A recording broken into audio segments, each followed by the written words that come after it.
அவர் பண்ணுறதுலாம் பாருங்களேன், செம்ம காமெடியாக இருக்குல்ல. அம்மா பார்க்குறோம் திரும்பிக்க திரும்பிக்க திரும்ப. ஏதாவது சாப்பிட்றியா? லைட்டாக பசிக்கிற மாதிரி தான் இருக்குது.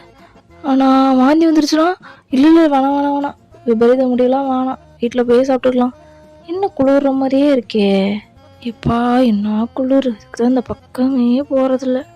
இன்னும் நமக்கு மட்டும் தான் குளிருதா? எல்லாம் நல்லா தான் இருக்காங்க, நமக்கு மட்டும் ஏன் அப்படி குளிருது? நிஜமாலுமே எவ்வளோ மனுஷங்க தானா? மா தண்ணி. ஐயோ தண்ணி ஐஸ் மாதிரி இருக்கே, எனக்கு தண்ணியே வேணாம் தாங்க. ஆச்சு, அதுக்குள்ள தும்மல் வருது. இந்த வேலையே வேணாம், சொட்டர் எடுத்து போட்டு கவர் பண்ணிட வேண்டியதுதான். என்ன தலைகீழ போட்டோமா, அதுவா முக்கியம்? ஸ்கார்ஃபை போட்டு கவுந்துட வேண்டியதுதான்.